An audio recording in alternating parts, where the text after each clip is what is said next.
Okay, it's 12:30. Let's get started here. Hi, everybody, and welcome to the Bridging Research and Practice Conference. I'm Catherine Faith, and I'm with Share. This session is titled Wellness Recovery Action Plan, WRAP, the Gift of Self-Empowerment. Our speakers today are Vilma Sakalauskaite. She's an advanced level WRAP facilitator at Piers, Oakland, California. And our other presenter is Kenneth Kozi Arrington. He's a well-known WRAP group facilitator, Peers Organizing Community Change, POCC Committee co-founder and chair, Bay Area Hearing Voices Network group facilitator / board member, as well as a family ambassador for the P-Reach project at the Inspire Clinic, Stanford. So just as an FYI, all of our sessions today are being recorded, so it's already implemented. And we wanted to ask just that you remain muted during our presenters. And also, if you could please put your name, email, and organization in the chat, just so we can keep track of attendance for our grantees. And also, we're going to email you with follow-up information. So thank you so much, and let the presentation begin. Good afternoon, everyone, and hello. I am Kenneth Kozi Arrington, Programs Outreach Coordinator at Peers Envisioning and Engaging in Recovery Services, better known as Peers in beautiful Oakland, California. All of our programs at Peers are free, so the price is right. One does not need a diagnosis. One does not need a referral. All one needs to do is have an interest in how to better themselves. This is all about self-empowerment. And so that's a little bit about me and a little bit more. Vilma, please. Hello, everybody. It's a pleasure to be here at the conference. My name is Vilma Sakalauskaite, and we are bringing this Wellness Recovery Action Plan presentation today, and with a focus on crisis planning. And I am a peer supporter, a peer myself, which means that I have lived experience with mental health challenges, with addiction challenges, and I'm also a family member. As most of the people who work for peers, we all pretty much identify as peers. And it's very important for me that I get to work in this supportive environment.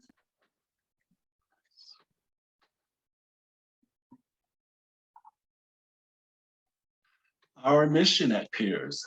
Peers is a diverse community of people with mental health experiences.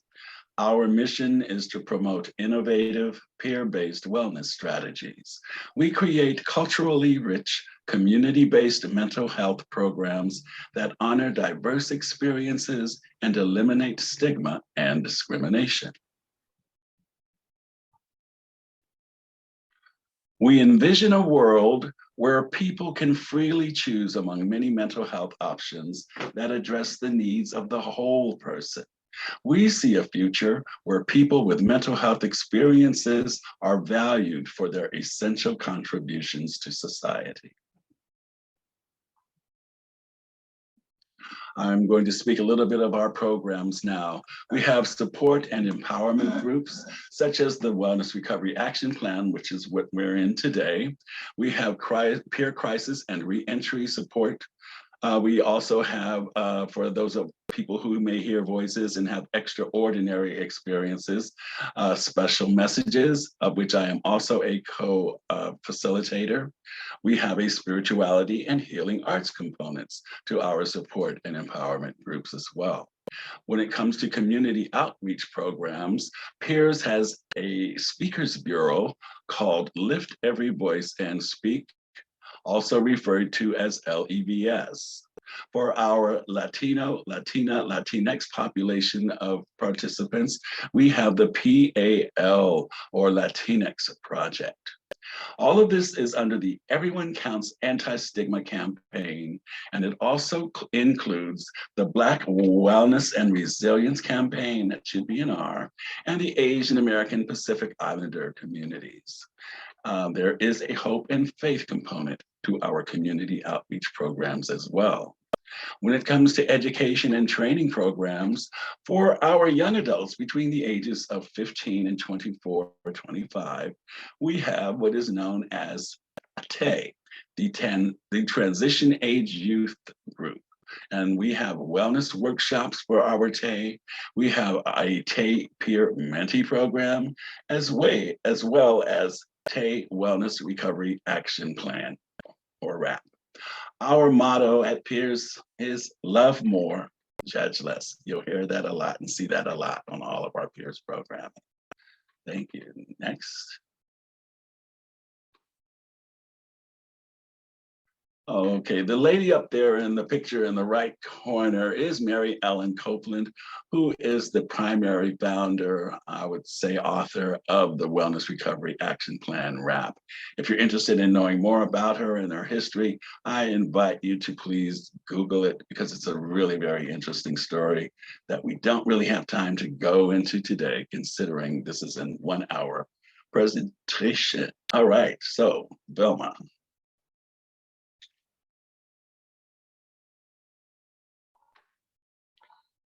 Next.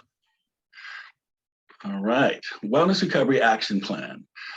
WRAP was developed by a group of people who had been dealing with difficult feelings and behaviors for many years. These were people working to feel better and get on with their lives. WRAP will help you stay as well as possible. And WRAP will also help you keep track of difficult feelings and behaviors and develop action plans to help you feel better. There's only one person who can write your WRAP, and that person is you. So you and only you decide if you want to write a WRAP plan at all. You and only you decide how much time it takes you to do it. You and only you decide when you want to do it, and you and only you decide which parts you want to do. You and only you decide who you want, if anyone, to help you with it. All right? You may want some help with it, but the bottom line is up to you. You and only you decide how you will use it and when. You and only you decide who you will show it to, where you will keep it, and who, if anyone, has copies of your crisis plan.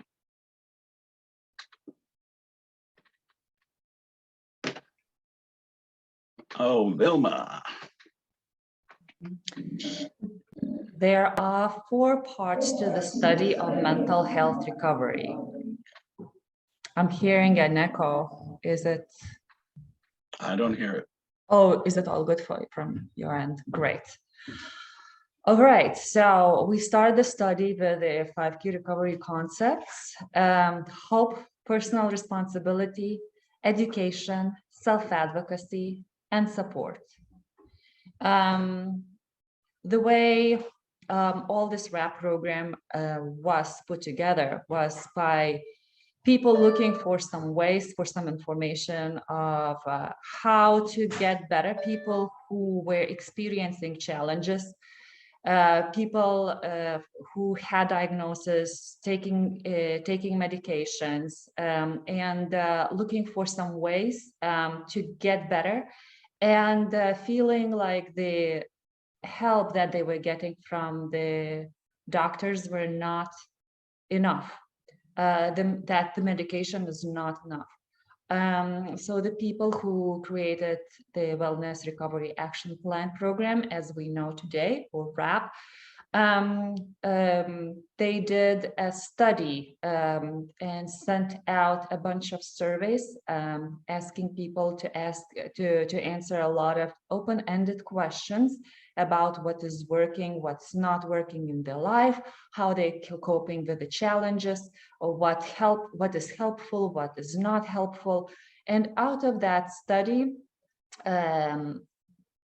first thing that came out and was put together as a foundation was the key recovery concepts, starting with hope. So first of all, we need to have hope in order to plan anything, in order to build any kind of plan and to work on anything at all. We need to have hope, personal responsibility. For me, it means doing what I have to do so that I can do what I want to do.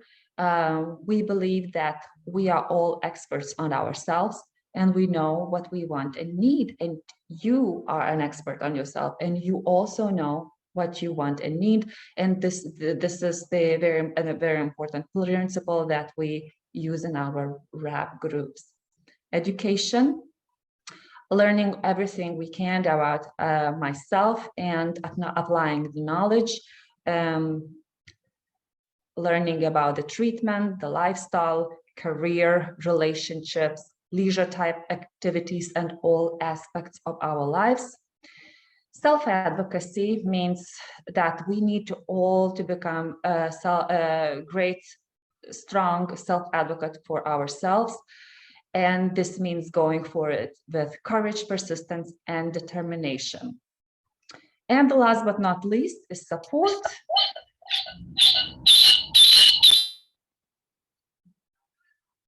All right, support.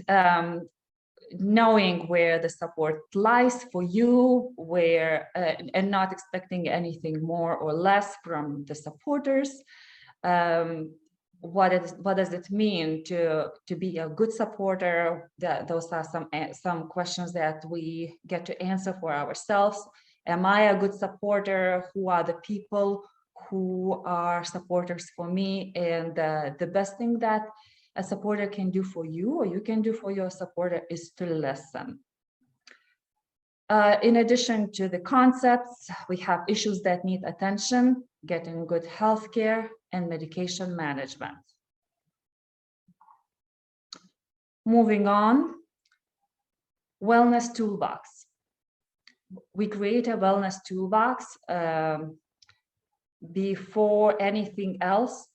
And wellness toolbox, when wellness tools are things that we do to keep ourselves well, or to some things that help us feel better when we're not feeling well. And we draw from the wellness toolbox to create action plans to deal with the sections of RAP that are upcoming. We're going to create next. Wellness recovery action planning, and it has also a bunch of parts of it in it. And we also have recovery topics like building self-esteem, changing negative thoughts to positive ones, peer support, work-related issues, trauma recovery, suicide prevention. You get the picture. We facilitate this whole curriculum in sessions in cycles of 8 to 10 weeks. And each week we take one of the RAP topics to talk about, to focus about. And here are some wellness recovery action plan sections. And they are daily maintenance plan with daily to-dos, the things that we need to do every day to stay well. Stressors or triggers and action plan. Stressors are things that can make us feel very uncomfortable, and they are normal reactions to life's events. And if we don't respond to them, they may make us actually very uncomfortable and make us our life worse. Some examples of stressors can be holidays, stress at work. My personal trigger is spending money, any kind of people, like places or things that make us feel uncomfortable. And the action plans are the things that we draw from the wellness toolbox to deal with those stressors or triggers. As maybe we need to set boundaries. Maybe there are some breathing exercises, yoga, some kind of affirmations, or whatever things you're using to deal with the triggers. Then early warning signs, and it also has an action plan or action plans attached to them. Early warning signs are internal. They may be unrelated to reactions to stressful situations, and they are subtle signs of change that may indicate we need to take some further action. Some examples could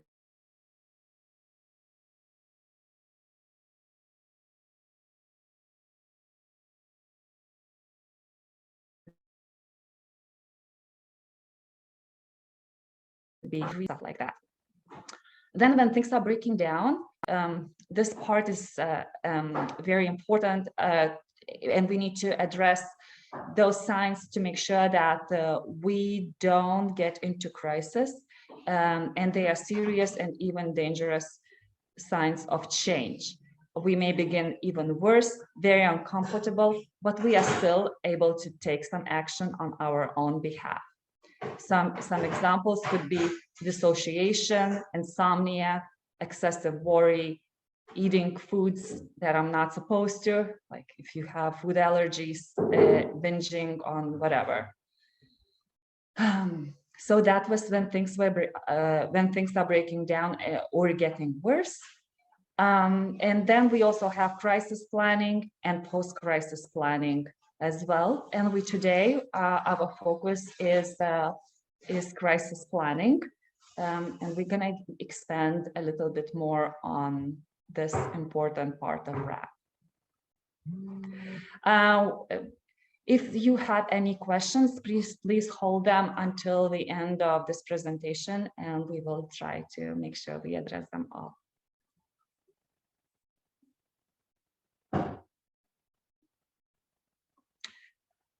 Crisis planning. In spite of our best planning and assertive action, we may find ourselves in a crisis situation where others will need to take over responsibility for our care. We may feel as though we're totally out of control.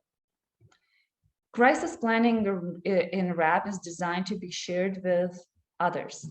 When we are working on our RAP plan, typically it's something that people create for themselves. It's the internal work, and it's a process that there's not kind of final destination, or as our life is different and changing, and our RAP plan is different and changing.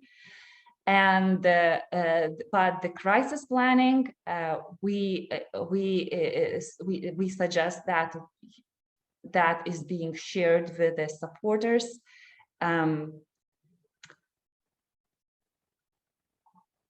And others will know what to do, saving everyone time and frustration while ensuring that our needs will be met. We develop this plan slowly when we are feeling well. So we suggest that people don't wait until they are in crisis on creating the crisis plan. So to begin, perhaps we can answer to ourselves, what does a crisis mean to us? have we been in crisis before that we would like to create a crisis planning for? Some events, there are some things that we can plan,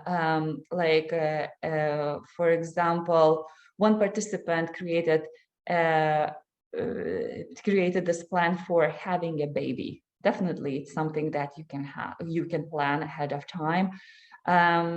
We can use this plan to address being in a new workplace. They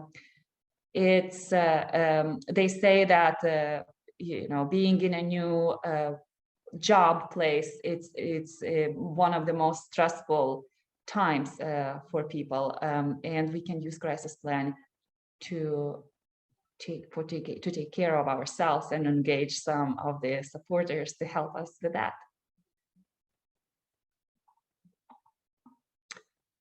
All right, this part of RAP is different from other parts of the plan because we give it to others so they have it when needed. And the crisis plan has 9 parts. And here is where they are all listed. Now, don't feel overwhelmed with this list. In crisis planning, as in all RAP, we work on the sections that are important for us, and we just take what you want and leave the rest. If you don't feel like there are some sections or parts that are not, you don't need today, then just leave it, skip it, don't do it. But we're gonna shortly review all of them today. Part 1, what I'm like when I'm feeling well. 2, signs that supporters need to take over. 3, supporters. 4, medications. 5, treatments. 6, home care, respite care, community care. Part 7 is treatment facilities. 8, help from others. 9, when my supporters no longer need to use this plan. Those are 9 parts of crisis planning that we're gonna review with Kozi today, during the time that we have.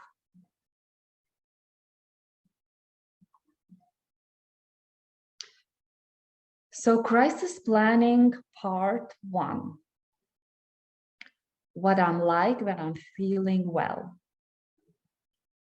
Describe what you are like when you are feeling well as a reference point for people who may not have met you before. And you can copy this from the first part of the first section of RAP. And this is a reference to the daily maintenance plan, as one of the parts of the daily maintenance plan is what I'm like when I'm well. But in crisis planning, we might want to choose the way to describe ourselves to some ways that others will be able to observe. That is some things that are maybe observable from the outside. Here are some words that people use, can use. Bright, outgoing, humorous, athletic, reasonable, responsible, industrious, withdrawn, active, talkative, energetic, and dramatic.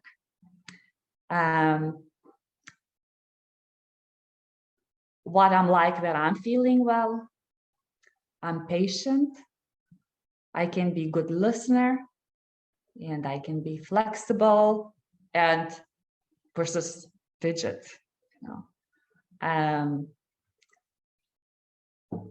So that was part 1, what I'm like when I'm feeling well. Part 2. Part 2 is signs that supporters need to be involved in my care. We list those things that indicate to others that they need to take over responsibility for our care or support us to make decisions on our behalf. Those are signs that supporters may need to be involved in my care. Some examples could be uncontrollable pacing, unable to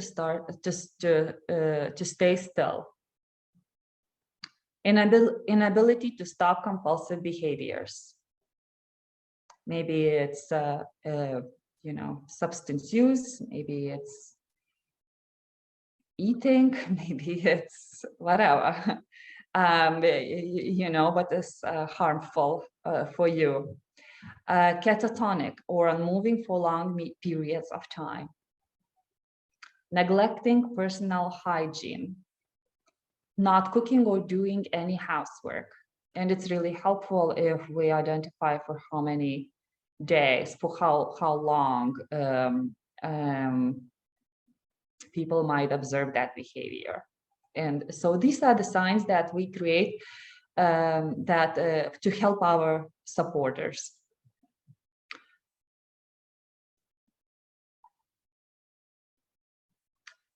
Crisis planning part 3 is supporters. We include a list of people we do not want to be involved in the decision-making of our care. We can also write why we do not want them involved, and we also describe how we want supporters to settle disputes if they disagree.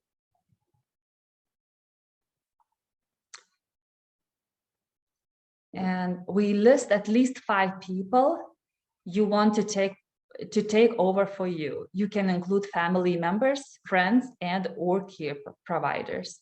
Ask people you choose if it's okay for you to include them on this list. Tell them what would be involved and show them a copy of your plan.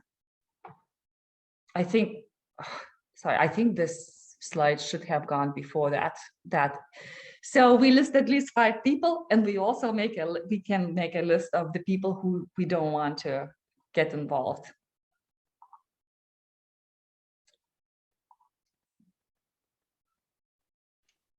Part 4. Okay, well, that brings us to part 4 of the crisis planning, which has to do with medication. In this part of the crisis plan, we provide the following information: the names and phone numbers of our physician or physicians and pharmacy or pharmacies, as well as their addresses. We include our insurance company or companies' names, their phone numbers, and any identifying numbers. It's really important here to list any and all allergies we might have, and medications and healthcare preparations that we are currently using, why we are using them, the dosage and when we take them, and any of the other precautions that are found on the side of our medication bottles, whether we need to avoid direct or prolonged exposure to sunlight, whether we take it on an empty stomach or a full stomach, along with meals, whether or not we may need to avoid certain things like dairy products or citrus. All of those important details that are listed on the side of our medication bottles, we list them in detail in this part of the crisis planning, part 4, that has to do with medications. And this will save folks a great deal of time and energy if they are supporting us through a crisis in figuring out what we need and when we need it and how often we may need anything that has to do with medications, in case they need to contact a doctor or a pharmacy, and make sure that we don't get anything that is not going to help us, that we would have an allergic reaction to. Also in crisis planning, part 4, medication, we list medications that we would prefer to use if medications or additional medications became necessary, and why we would choose to use them. One thing that has not been said is that WRAP is a self-activated, self-made plan. We are all the experts on ourselves, so no one knows us better than we do. WRAP is about knowing what makes us tick and what makes us sick. So we are actually self-empowering ourselves by putting all of these things in detail in the crisis planning part 4, especially around medications. If you've ever been given the wrong medication, have you? Anybody? I have. Well, then you'll know what that's like and how dangerous that can be. So once again, medications you would prefer to use if medications became necessary and why you would choose to use them. Also, medications that would be acceptable to you if medications became necessary, and also why you would choose them. We also list medications that should be avoided and why. Have you ever had a bad reaction to medication? I have. So then I learned the importance of listing what medications I do not want, regardless. Find something else. All right, next slide, please. All right, that brings us to crisis planning part 5, which has to do with treatments. And this part of the crisis plan, we list treatments we would like and those that we want to avoid. We also include alternative therapies that have helped as well as those that have not been helpful. So there are many types of therapies. There's music therapy, there's group therapy, there's sound therapy, there's aromatherapy, there's hypnosis, Reiki, a number of therapies. And it's up to us, the experts that we are, to list the ones that have helped or are helpful to us, and also list those that have not been helpful or that we would not be interested in trying in a time of crisis. And that has to do with crisis planning part 5 around any treatments that we may receive. Next slide, please. Next slide is about crisis planning part 6. This has to do with home, community care, and respite centers. Hospitalization is not the best option.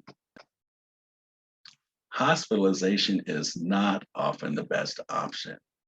So in part 6, we develop a carefully devised plan so that we can stay at home, or at least in our immediate communities, and still get the care that we need. In order to do this, we need to find out resources are available in our communities. And this is really, really important. If I were to be hospitalized, I would not want to be hospitalized in the next city or another state or anything like that. I would want to be hospitalized in my own immediate area. That way, I might have the support of family and friends who can come and who might check on me often. But if I'm far removed from my immediate home or my community, then it's kind of difficult for supporters, family, loved ones to check in on us as often as they might like. And then there are respite centers. There are a number of respite centers here in California and Alameda County and beyond. And I realize that people in this group are from all around the country. So it's important for you, wherever you may be from, to find out what's in your community. Should an emergency arise and you need to be hospitalized or taken somewhere. Very, very important, because hospitalization, I will tell you, is not the best option. I would really rather not go to a hospital at all. And if I were to go somewhere, I would like to at least have a choice and an option of where I can be taken. I've had bad experiences. I've had good experiences. So please do not, under any circumstances, take me to this place because this happened and for this reason. I would much rather prefer to be taken over here because this was my experience and this is what happened. This is how I was left to feel, made to feel. All right, so that's about crisis planning part 6, which has to deal with home, community care, and respite centers. Vilma, please. Crisis planning part 7 is about treatment facilities. We list treatment facilities where we would prefer to be hospitalized if that became necessary, and those we wish to avoid. I kind of briefly just touched on that. So that's really pretty self-explanatory. But once again, we would have to know our communities. We would have to know where we would want to go and where we would not want to go. And it might take some of those 5 key recovery concepts. Remember, they were hope, personal responsibility, education. Well, here's where the education piece would come in, so that you can learn what's going on around you, so that you can make better informed choices if and when the chance or the choice were made available. So that has to deal with crisis planning, part 7, treatment facilities. Vilma, please. Crisis planning, part 8 is about help from others. Here, we include a list of specific tasks we need others to do for us, and who we would like to take care of these things. Help from others, really important. We call those others our supporters. And as Vilma has already said, the most important thing that a supporter can do for us, or we can do for them, is to listen. So just let's think of the word listen for a moment, shall we? Listen, L-I-S-T-E-N. If one were to rearrange those letters, one would come up with the word silent. How about that? So if one is not paying attention to you, if one is not actively listening to you, then chances are that you are not being heard. So crisis planning part 8, help from others, is where we list the things that others can do for you or us that would help, such as listening without interrupting, either holding me or letting me pace, my choice. One might help me by leading me through a relaxation exercise, or actually doing some peer counseling with me. One might be beneficial to me if they were to walk along with me while I take a walk, or maybe provide materials so I can draw or paint if that's what I like to do. Help from others is about them really knowing you and paying attention to you, knowing your likes and dislikes. And anytime that you are able to directly inform someone of your likes and dislikes and put it in a list form, there is less chance of them doing something or making a mistake, right? Okay, so I'm just going to use, for example, I know Vilma, she may not be vegan, but she likes a lot of vegetables, and I don't believe she eats a lot of meat.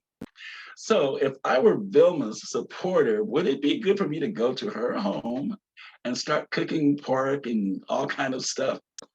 And I'm calling myself helping her? Probably not, but I'm sure that in Vilma's plan, in her part 8 about help from others, she would probably list, please do not do these things. Do not bring this stuff into my environment. Do not contaminate my air with the smell of burning flesh. Just an example. So you all get the idea, right? If I'm one who loves classical music or spiritual music and something soft and relaxing, meditative, it would not be helpful for Vilma as my supporter to come on over and put on rock and roll or acid rock or something, that's really going to amp me up instead of de-escalating me. Go back, please, Vilma. Yes, so please do listen without interrupting. If I'm walking back and forth in my place, that's my place. It's okay. I'm wearing out my carpet. So don't tell me to sit down and relax or any of those things. That would not be helpful. If I'm not hurting myself or anyone else, then please just let me pace, If I'm feeling vulnerable and I give you signs or indicators that I need to be held, then that would be okay. That would be all right. relaxation exercises. Someone who knows me would know that I really enjoy cartoons. So they would probably intuitively turn on some cartoons or something, knowing that I would, tune into that and probably take myself out of some things that maybe I may be ruminating about in my head, right? Yes, and going for a walk, that's a really good way to get exercise, cardiovascular, see the mountains, the trees, the birds, the clouds, other people. These are things that can be soothing, calming, and relaxing for some people, and it would de-escalate their feelings or perhaps make them feel better. And for artistic people who like to paint or draw or sculpt, whatever it is, if you know the person and you have signed on to be their supporter, then you will do those things that are in their best interest, whether or not it's you like them. It's not about you at that moment. It's about the other person that you're supporting. Okay, Vilma, next slide, please. Here are some examples of things that others can do for us in our time of crisis. Suppose I'm a single parent. I'm going to go on my own. A single parent, I haven't been able to get out of bed for the week or 2 weeks, and I have small children. Who can I trust? First of all, with my children, you just don't trust anybody with your kids, right? You just don't. So that very special person that you have designated as the person to support you in this way would be able to, first of all, maybe get your kids up in the morning, get them dressed, get them fed. If they're going to school, get them off to school, hopefully, and get them back again safely. Important things like that. It might involve picking up schoolwork, or how many of us have pets? I imagine a great deal of us do, a great many of us do, right? So who would you trust with your beloved dog or cat or bird or fish, whatever it is, right? Not necessarily everyone, right? So who would I trust to take care of my pet and make sure that they get what they need, that they are fed on time, if it's a dog, that the dog is taken out for its walk so that you do not experience a lot of little gifts around the apartment or the home. No one wants to step in puddles or other stuff. You know what that stuff is. Who would I trust with my pet? Who would love them as I would and take care of them the way I would.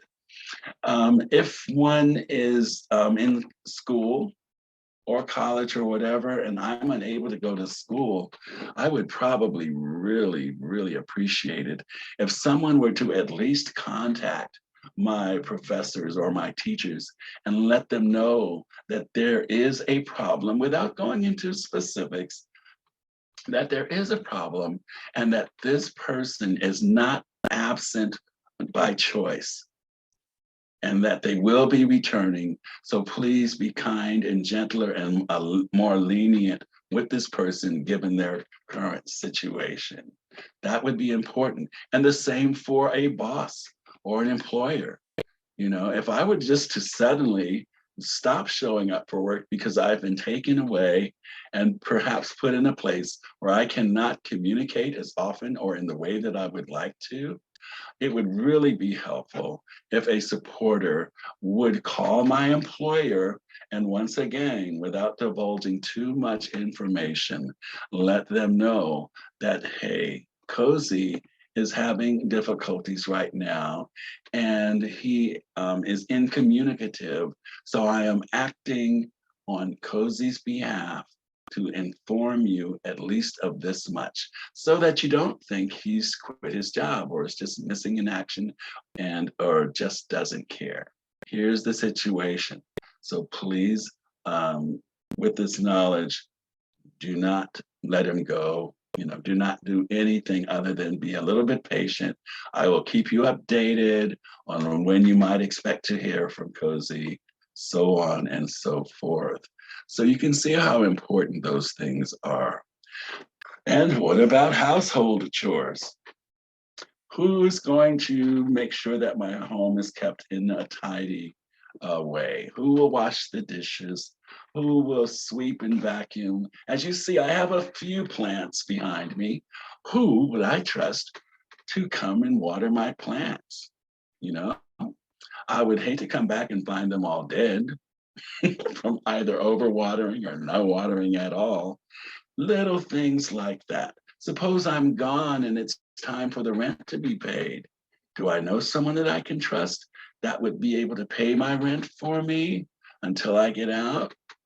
You know, do I know someone who would pay that PG&E bill so that when I am better and well, I don't come back to no electricity, which means that probably all the food in the refrigerator may have spoiled, so on and so forth. You can see how it has a trickle down effect. Who are my supporters? Who do I trust? Who has no ulterior motive and hidden agenda? Who will act in my best interest on my behalf if in fact I am unable to do so, and for whatever period of time to be specified. So once again, things like picking up schoolwork, child or pet care, talking to teachers, taking care of your kids, and chores are just examples. This is in no way a complete list. The experts that we are, the unique individuals that we are, we would all have our own lists. Remember I said it's all about us, a self-made, self-actuated plan. So no two people's plans will ever be the same. Next slide, please, Vilma. Also in crisis planning part 8, we list things that others should avoid doing. I kind of mentioned that a little bit earlier too. And things that would not help or might make a situation worse. So please, if someone is going through something, never use force. An example, me pacing. It would not be a good thing for someone to grab me by my shoulders and try to sit me down. Just an example, you know? And we all know that alone time is good. However, when one is in a crisis, too much alone time might not be such a good thing.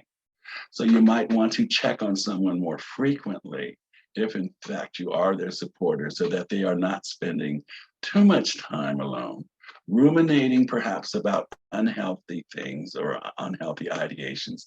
All of that, you have to be very sensitive and delicate in your approach when you are in a supportive role for other folks. And you know what? No one likes to be teased. Even under the best circumstances, being teased does not feel good. So you've heard that old saying, don't kick a dog when he's down already. Well, then please be kind, be gentle. Don't talk roughly to me. Don't talk at me. Don't talk down to me. And please don't tease me and make fun of whatever it is I may be experiencing in the moment. That would only make the situation worse. I think we will all agree with that. So there it is. We list the things that others should avoid doing and things that would not help or might make the situation worse. Cooking the wrong food, playing the wrong music, so on and so forth. Absolutely. So Vilma, let's see what's on the next slide, shall we?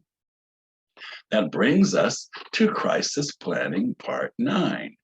And this is about when my supporters no longer need to use the plan. Here we list the signs, the symptoms, and the behaviors that are indicators to our supporters that they no longer need to use the plan, or at least not in its entirety, you know?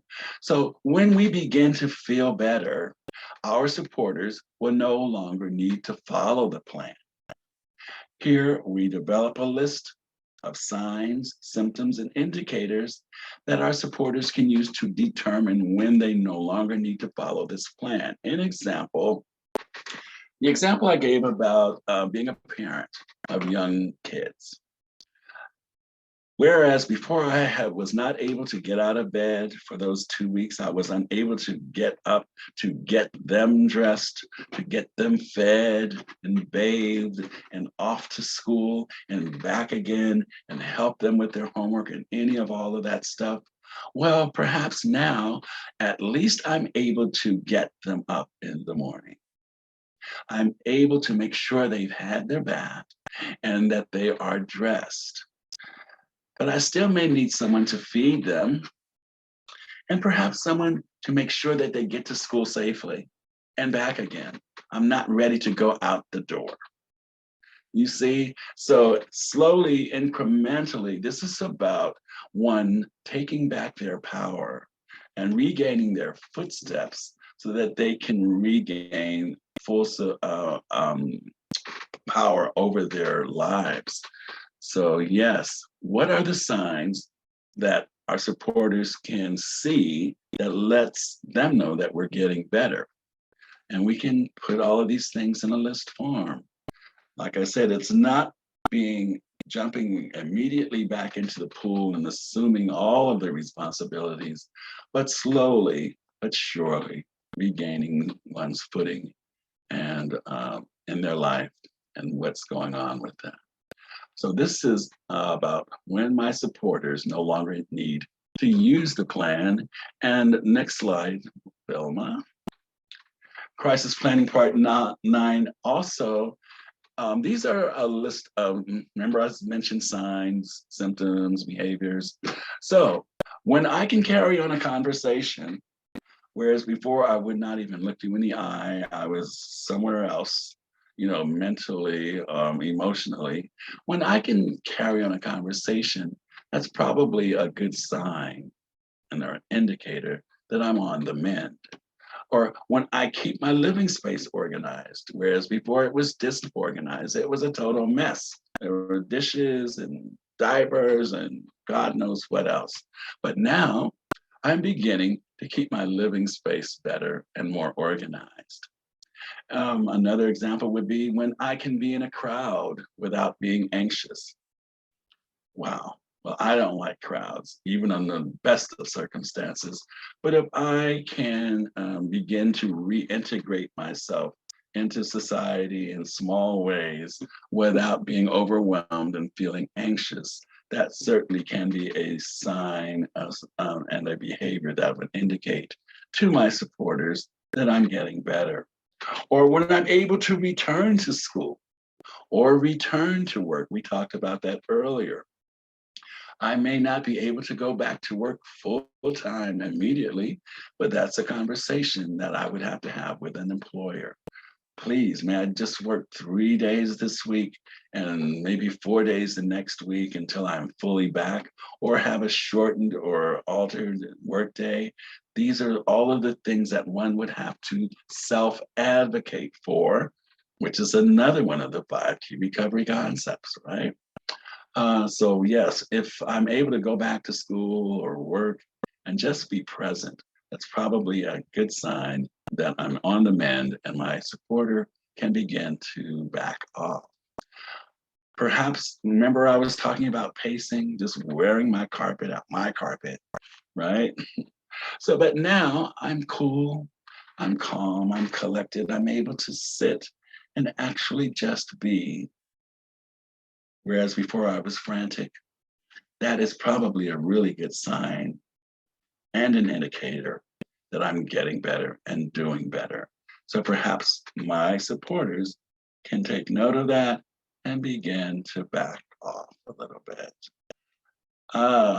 Is there one more slide for number 9, Vilma? Okay, so let's go back. So we have reviewed, Vilma reviewed parts 1 through 3 of the crisis plan, and I have taken us through parts 4 through 9 briefly about what the crisis plan entails. And so you can see there's quite a lot. It requires a lot of thinking, and I am now going to turn the group back over to my wonderful co-facilitator, Vilma. Thank you, Kozi. Well, So to wrap our presentation up, just would like to add that we update our crisis plans when we learn new information or change our minds about things. We give our supporters new copies of the crisis plan each time we revise it, and we can help assure that our crisis plan will be followed by signing it in the presence of two witnesses. We talked about the crisis plan, a part of a section of a wellness recovery action plan, together with the daily maintenance plan, stressors, early warning signs, and when things are breaking down. And here's a slide with the information about our free RAB groups. They are all being held online. We are using Zoom. I will add the link to the chat. I'm sorry. I'll add the link to the chat so that anybody who would like to register for a weekly RAB group can do that. Feel free to pass it on to anybody you know, your participants, or yourself. And here it is. Wait. Actually, it didn't work. let me get the link from another place. I will just maybe stop presenting. okay, and while you're doing that, Vilma, I am going to read some of the things that are in the chat, okay, and hand it right back to you because we only have 3 or 4 minutes left. So someone has written, Amila Sandra, how can I refer others to your services in your region? That's one of the questions. How can I refer others to the services in your region? We're going to try and answer all of these. Joanna has said, the topic you discussed with us today did me a ton of good. I have been caught up in the everyday. I know what it's like, Joanna. So please thank you for that. And Vilma has now put into the chat how to register and log in. Vilma, do you want to pick up from here? Sure. I see that. I see there's a hand up. Naomi, did you have a comment or a question? I had a question. I just need a little bit more clarification on. When you said that, I guess, planning for support, you include people that you, I guess the client does not want to be on the case. Why is that? Okay, well, Naomi, is it? Yes. Naomi, so we're talking about Naomi now. So Naomi, don't you have somebody in your family or in your close friends or whoever who would not be good in a crisis? You know, don't you have that person who would just make things a lot worse? Wrong. I'm sorry. Yes. I read it differently. Right. So we put the people that we want and we list the reasons why. And we also put the people, as much as we may love them, that come hell or high water, we do not want them involved in our care at all. And that's why we put these things in writing, so that if in fact we are in a crisis and they want to insert themselves in our lives at that point, we can say no within the 4 walls of this document here. It is clearly stated who can be involved, who's invited in, and who is not, and your name is not on the list of invitees. Thank you very much. Does that make sense? Yes, I actually read, I guess I read too much into do not want. And I was just like, wait a minute, we're helping, but yes, it makes perfect sense. Thank you for that clarification. You're very welcome. Any other questions? We have 2 minutes, and I think maybe a few minutes of wiggle room. Is that right, Catherine?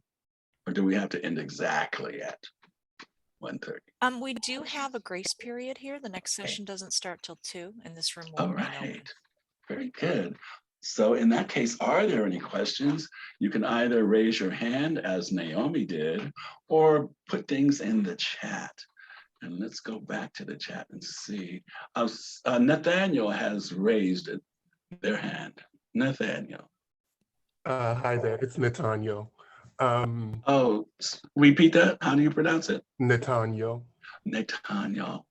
So I was wondering, is there a way to get this in like a written form,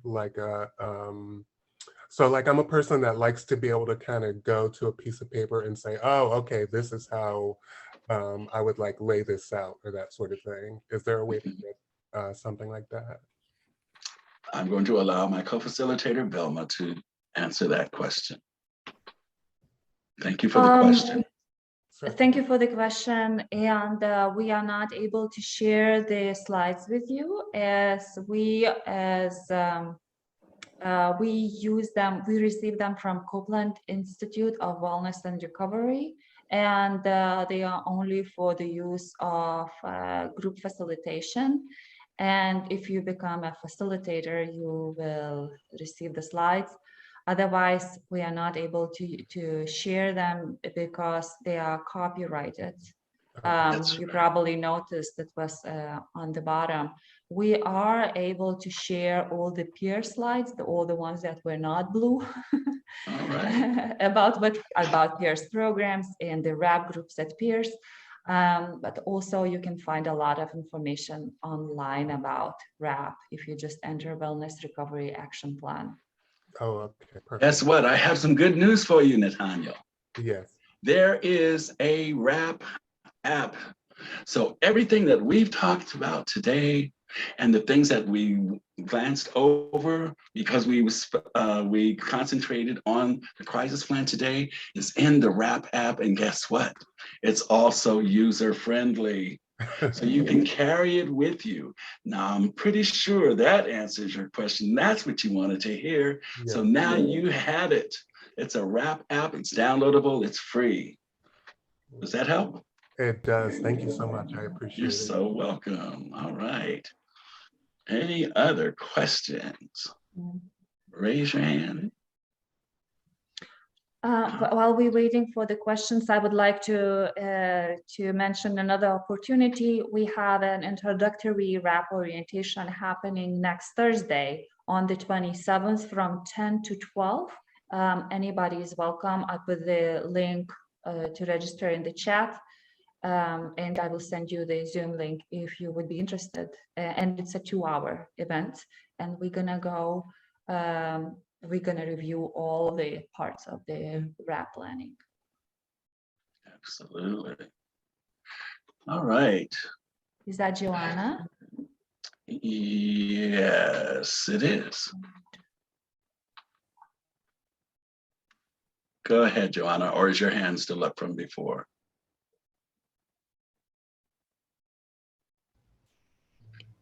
There's a question in the chat box. I see that. So go ahead. You want to read the question in the chat box? Sure, I will. What do you recommend to someone who needs support but has spent the majority of their time isolated and truly cannot find anyone close enough to take on that role? Is there someone you could recommend, you would recommend? And I'm currently without a microphone. Thank you, Joanna. So what do you recommend to someone who needs support but spent the majority of their time isolated and cannot find anyone close enough to take on that role? So I would invite people to our RAP groups. A lot of participants who come, they say, these people start attending RAP groups, and a lot of times we hear they say, I have no one, or I have no one I can trust. But that's what our groups, our support groups are for. We kind of build community, we support each other. It's a place where you can connect to other people also interested in wellness and recovery, the ways that you might be interested as well. So that's one way, and there are other ways in creating the support system, as participating in things and but that's a whole big subject of how can one get the supporters. But I always try to remember that I live among people, even though sometimes I can feel lonely and really separated and like I'm by myself. But truly, I need to remind myself that I'm not by myself. There are neighbors, there are co-workers, there are people who I'm related to, that give them a chance. Right. And I was thinking about, Joanna, you're the expert on yourself. You know what you like, you know what you don't like. So why not just explore the internet and find support groups that deal with those subject matters that interest you and that you like? You know, think back maybe perhaps when you were a kid, what did you enjoy doing then? How might you pick those things up and begin to do them again? And there are hundreds of support groups. And in this new virtual world, they're very easy to locate and very easy to join. That would be a suggestion on how someone who is isolated and does not feel that they have a support group or a support person or people that they can trust to at least have a sense of community. And I'm hoping that something either Vilma or I have said resonates with you. And hopefully we have answered or at least addressed your question. All right, any other questions before we conclude our session today? Any other hands? Or you can unmute yourself probably at this point and speak up. Okay. Well, if not, I would really like to thank you, Natanya, Joanna, Melins, Amelia, Catherine, Jessica, Tadashi, Marquez, Chialau, Christy, Kevin, Naomi, and Tracy, and my wonderful co-facilitator. Thank you all for being in the session today. Hopefully you will have gotten something out of this. And remember to love more and judge less. That's our motto at Peers. Peace and blessings, everyone. Thank you so much. Thank you so much. You're very welcome. All the Thank best you. to everyone. Thank you, everybody. And thank you to Cher and Catherine to helping us today. Yes, Yeah, that was fantastic. Thank you, Vilma and Kozi. you're welcome. Looking forward to the next one. We'll be presenting at the Western Conference that's coming up as well. I do that every year for the past 4 years or so. So look for our name, Peers. Peers envisioning and engaging in recovery services. Yes. All right.